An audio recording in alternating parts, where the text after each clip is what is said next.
Martinho Lutero nasceu em 1483 em Eisleben, na Saxônia, filho de Hans Lutero, um homem que havia saído da condição de camponês para se tornar fundidor e pequeno empresário das minas de cobre da região. Hans era um homem duro, ambicioso, determinado a dar ao filho uma vida melhor do que a sua, e depositou em Martinho todas as esperanças da família. A infância de Lutero foi marcada por essa pressão paterna constante, por uma educação severa e por um ambiente doméstico onde a disciplina era aplicada com firmeza. Não era crueldade gratuita, era o método da época, mas deixou marcas profundas num menino sensível e propenso à melancolia.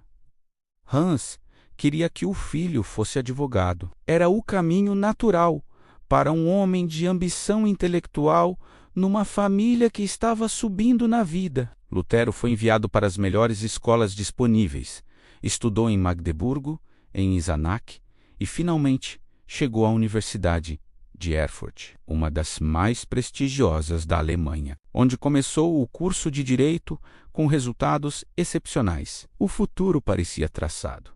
O pai estava satisfeito e tudo caminhava conforme o planejado. Mas Lutero carregava dentro de si uma angústia que o direito não conseguia aplacar. Era um jovem profundamente religioso, atormentado pela questão do pecado e da salvação, de uma forma que ia muito além do costume da época. Não era apenas a piedade comum dos cristãos medievais. Era algo visceral, quase patológico, uma obsessão com a própria indignidade diante de Deus. Ele sentia que era um pecador irremediável, que por mais que fizesse, por mais que confessasse, por mais que se esforçasse, nunca seria suficientemente puro para merecer a graça divina. Essa angústia o perseguia nos momentos mais inesperados. E então veio o raio. Em julho de 1505, Lutero estava voltando para Erfurt, depois de visitar a família, quando foi surpreendido por uma violenta tempestade. Um raio caiu perto dele com uma força aterrorizante, e Lutero, tomado de pavor, gritou para Santa Ana e prometeu que, se sobrevivesse, tornaria a se monge. Ele sobreviveu e cumpriu a promessa, para o desespero do pai, que viu os planos de uma vida inteira desmoronarem. Lutero entrou para o mosteiro agostiniano de Erfurt, um dos mais rigorosos da época, e jogou-se na vida monástica com uma intensidade que assustava até os próprios irmãos. Ele jejuava mais do que o exigido, confessava-se com uma frequência exaustiva, passava noites inteiras em vigília, mortificava o corpo, buscava em cada prática ascética uma forma de silenciar aquela voz interior que insistia em dizer que ele não era bom o suficiente. Seus superiores ficavam desconcertados. Aqui estava um homem que fazia tudo certo, que seguia todas as regras com uma dedicação exemplar, e que mesmo assim não encontrava paz. A confissão, que deveria trazer alívio, se tornava para Lutero uma tortura, porque ele sempre encontrava mais pecados a confessar. Sempre achava que havia esquecido algo, que havia falhado de alguma forma. Foi o seu superior e confessor, João Staupitz, quem percebeu que Lutero estava preso num círculo vicioso, que a espiritualidade da época não conseguia romper. Staupitz era um homem de grande sensibilidade e cultura e tentou, de várias formas,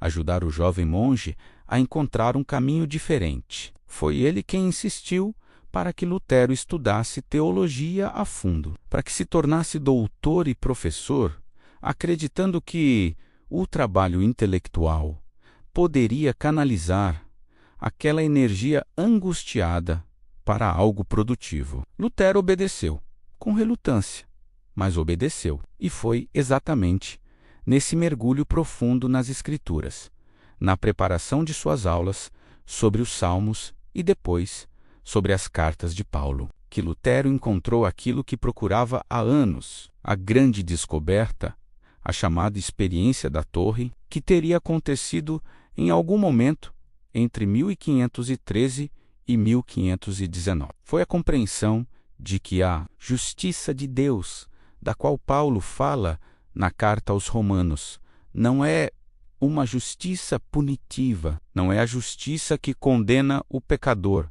mas uma justiça que Deus oferece gratuitamente por meio da fé. A salvação não se ganha, não se merece, não se acumula através de obras ou penitências. Ela é dada, é graça pura, e o homem a recebe pela fé, não pelo esforço. Para Lutero, essa foi uma revelação libertadora de proporções imensas. De repente, toda a angústia dos anos de mosteiro ganhou um sentido diferente. Ele havia tentado construir a própria santidade tijolo por tijolo e havia falhado, e havia falhado, e havia falhado de novo, porque a santidade não é construída pelo homem, ela é recebida. O arrependimento não é uma penitência exterior, uma série de atos que compensam os pecados. É uma mudança interior, uma transformação que começa quando o homem para de confiar em si mesmo e passa a confiar inteiramente em Deus. Esse insight teológico tinha consequências práticas enormes, e Lutero era agudo o suficiente para percebê-las. Se a salvação vem pela fé e não pelas obras, então toda uma estrutura da Igreja Católica da época perdia sua justificativa.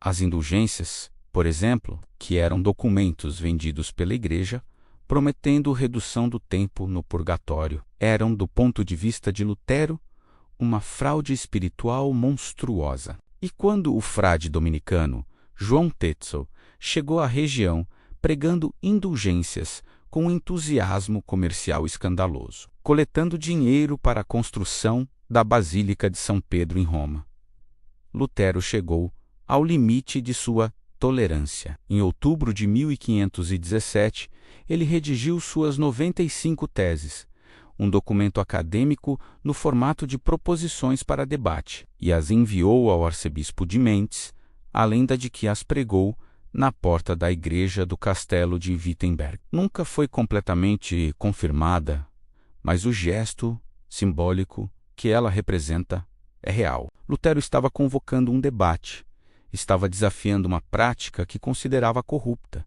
estava exercendo seu direito de professor de teologia de questionar o que considerava errado. O que aconteceu em seguida surpreendeu o próprio Lutero. As teses foram copiadas, impressas, distribuídas e em poucas semanas estavam circulando pela Alemanha inteira, no momento em que a imprensa de Gutenberg havia transformado a velocidade com que as ideias se espalhavam, e no momento em que havia um ressentimento difuso contra Roma e contra a corrupção eclesiástica. As palavras de um monge obscuro de Wittenberg encontraram um terreno extraordinariamente receptivo. Lutero ficou famoso antes de ter tido tempo de perceber o que havia desencadeado. A partir dali, a trajetória foi de escalada constante. Roma respondeu com lentidão e arrogância, subestimando o fenômeno. As tentativas de silenciar Lutero por meio de debates, pressões e ameaças tiveram o efeito contrário, empurrando-o cada vez mais longe de qualquer possibilidade de reconciliação. Na disputa de Leipzig, em 1519, confrontado pelo hábil teólogo João Eck, Lutero foi provocado a admitir que considerava que alguns ensinamentos de João Hus, condenado como herege no Concílio de Constança, estavam corretos. Era o fim de qualquer ilusão de que o assunto poderia ser resolvido internamente. Em 1521, Lutero foi convocado perante a Dieta de Worms, a Assembleia dos Príncipes do Sacro Império Romano Germânico, na presença do próprio imperador Carlos V.